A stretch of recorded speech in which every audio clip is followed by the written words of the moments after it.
briefly touched on your year in Myanmar and how immediately after following it, you weren't really able to visit the country again. But you are still involved in the ongoing coup. So could you briefly touch on your current experience and exposure to the country? Well, as I mentioned, I spent a year there and fell in love with it, and then was abandoned, if you like, by Myanmar. I would have gone back and done my dissertation about Myanmar, but it was closed. So I left in 1960, and so that was the caretaker government, and then there was the Ne Win coup in '62, and it was closed, and so I had to turn elsewhere for my work, and that's how I became a Malaysianist and learned Malay and did my village work in agricultural Malaysia at a rice farming village. Otherwise, I would have been doing research in Myanmar because it was the first place I got to know, and I was interested in going back but could not.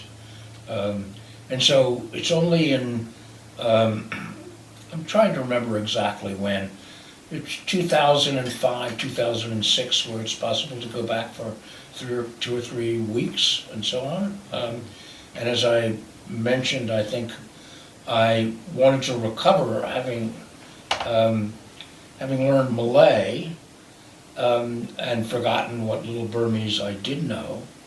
I decided to recover my Burmese, and my first instructors were the people at the Democratic Voice of Burma in Oslo.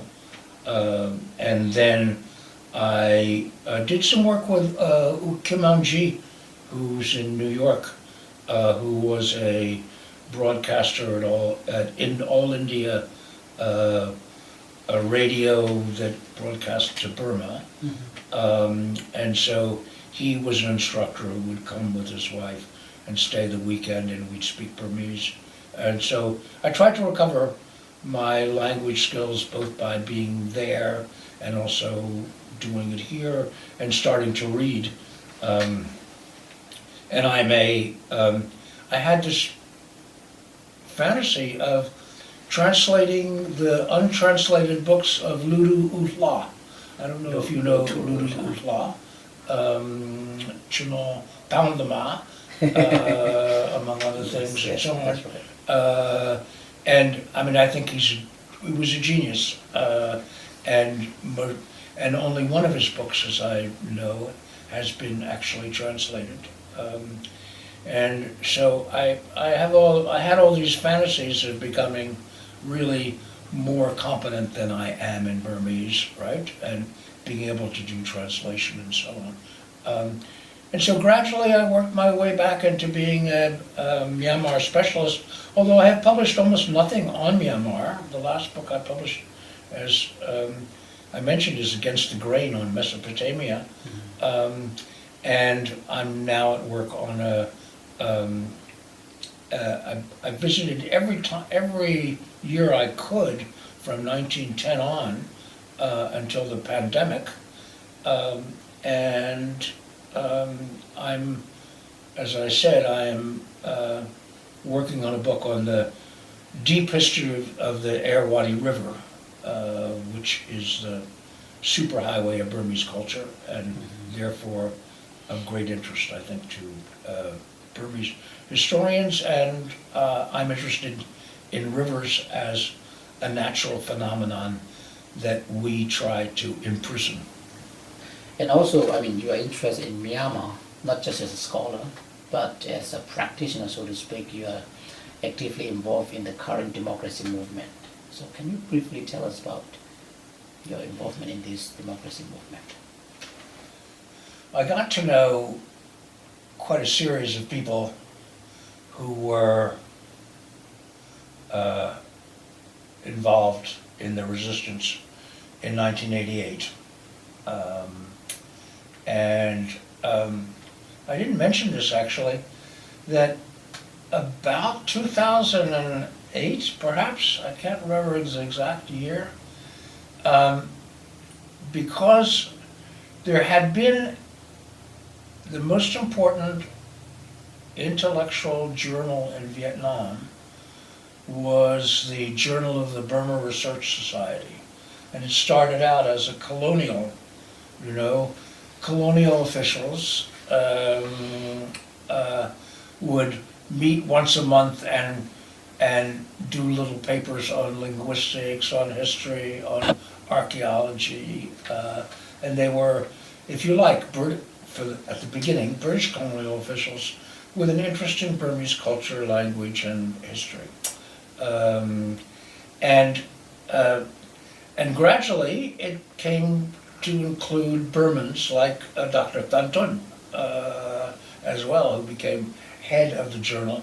And then the Journal of the Burma Research Society was banned or closed down in 1979 by Ne Win. And I had this idea that one of the ways of fostering intellectual resistance and intellectual life in Burma, this was before 2010, I might add, was to try to revive this journal, and we did revive it under the title, the Independent Journal of Burmese Scholarship. And so we've had an issue on defections from the Tatmadaw. We've had an issue on the Rohingya. We've had an issue on poverty in Yangon. Yes. We've had an issue on local dispute resolution, local justice as well. And we're doing something on student political generations that's coming out, and one on feminism and feminist literature in Burma. So I'm very proud of, in a sense, that contribution. We got support from the Luce Foundation, which was extremely important for that. And so the idea is to create a forum for Burmese intellectual life, and each of these issues starts with a workshop of scholars and journalists and so on who are brought together and who read papers to one another and critique them and then revise them. And then we have an issue of the journal that comes out from that. And so part of my contribution, if such as it is, which I don't want to exaggerate, to the Burmese resistance is to try to revive an independent intellectual life in Burma by the creation of this journal, which is now essentially in the hands of Burmese. That's right. So the name of that journal is Independent Journal of Burmese Scholarship, right? So which is very, of course, Right. now we are also working on Right. a special issue on Myanmar for that journal. And then the other thing that I've been involved in is what Ko Tun Myint, Yeah. the professor in Carleton, started, and that is Mutual Aid Myanmar, That's right. which was an effort to help support the teachers and doctors and nurses and so on who refused to work for the military regime after the coup. And so I think we're talking about more than $1 million now. Yeah, that's for the total amount of money that was raised and distributed for them. So that is something I've contributed to, but I'm not responsible for founding. Yeah, that's right. Thank you so much for doing that. You have published several groundbreaking works. To mention a few, Weapons of the Weak, published in 1985, and Domination in the Arts of Resistance in 1990, and then Seeing Like a State, and The Art of Not Being Governed, and Against the Grain, and many, many other books. So can you tell us who inspired you?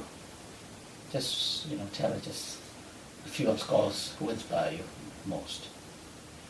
So each of these books had a different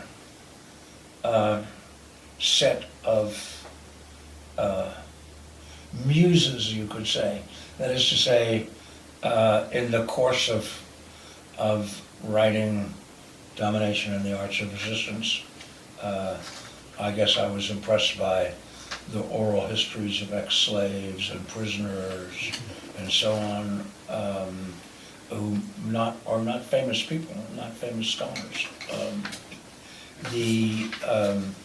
And as it's, I guess the fact that I'm a kind of anthropologist, it means a lot to me to read books that have the granular texture of daily experience and subsistence. And so in each of these cases, that's extremely important to me. And because it influenced you, Domination and the Arts of Resistance, some of my work has, to my great surprise, has found its way into religious studies and Bible studies and so on. That's true. And I am, as you know, not a believer. But I'm delighted that people in other disciplines and with other interests find my work stimulating and useful and something that they can pick up and help them understand the sort of world that they want to understand. So again, that's up to them. I'm delighted every time I find out that someone somewhere thinks my work is useful, right? In some other particular context. And so, and the art of not being governed, it's turned out to be really important in northeastern India, partly because it's this question of this is a ethnic minority area in terms of the Hindu majority That's right. in India, and this idea that much of highland Southeast Asia was never successfully incorporated into states, and that the so-called hill people, right? Or Zomia in your The book. Zomia are in fact not people who are primitives who've never discovered Buddhism and wet rice cultivation, but they're people historically over the past 1,000 years or so have run away from states because of taxes, wars, famines, disease, and so on. And so the idea of these civilizations that the people in the hills are the primitives, what we used to be like before we discovered Buddhism, it's nonsense. And that has proven kind of interesting in understanding. And there, since you asked for my sources of influence, there's a French anthropologist named Pierre Clastre, and he has a book called La Société contre l'État, or the Society Against the State. And it's a study of the ethnic groups in South America, the Yanomamo,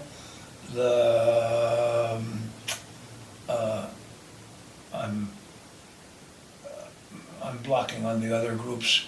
Anyway, there are a whole series of groups that the Europeans encounter in South America who they think are Stone Age survivals of people living in the forest who've never discovered civilization. Mm-hmm. And Pierre Clastre was the first person to say, no, these are people who ran away from Spanish settlements because they associated them with forced labor and disease, right? And they became hunters and gatherers and foragers in the forest as a way of distancing themselves from the state.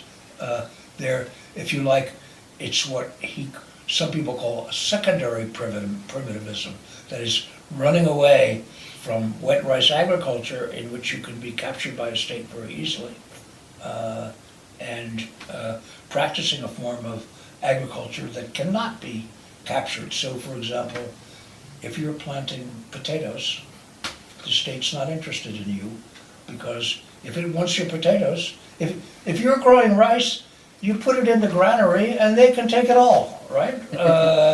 Or they can burn down your crops when they're ripe, right? But if you have potatoes, if they want your potatoes, they have to dig them up one by one, just like you do, right? So the point is that there are certain forms of subsistence that are more resistant to state capture than others, and that people move back and forth historically between forms of subsistence, in part dependent on whether they want to maximize or minimize their distance from the state. Right? You know. That's right, yeah. Thank you. So this is our last question here, Jim. As we said, you have published some groundbreaking works. What do you hope current and the future generations of scholars and students take away from your work at Yale and beyond?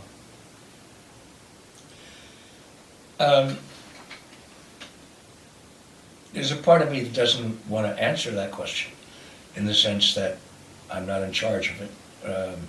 They take what they want, and I have the feeling that, how shall I put this, that one of the good things about Southeast Asian studies is that because it is divided up into all these different classical civilizations, different languages, different colonial masters, and so on, that their work, the point is, if you publish a book on Laos, the number of people in the world who want to read a book on Laos is actually quite small. So you better have something more interesting to say that goes beyond just Laos, that makes some general, larger point. Right? And so I think it's fair to say that, let's say if you're a China specialist or an India specialist, you can have a brilliant career just within Indian specialty, within China specialty, within this internal debates and so on, within those particular fields. But if you're a Southeast Asianist and you want to be read, beyond 25 people, then you better find a theme that is interesting to people who don't care about Southeast Asia, who don't care about Burma, who don't care about Laos, and so on. And so I think that the advantage of being so fragmented and cut up and ununified in Southeast Asia means that the people who do good work on Southeast Asia, here I'm thinking of Clifford Geertz, Yes. or Ben Anderson. Ben Anderson.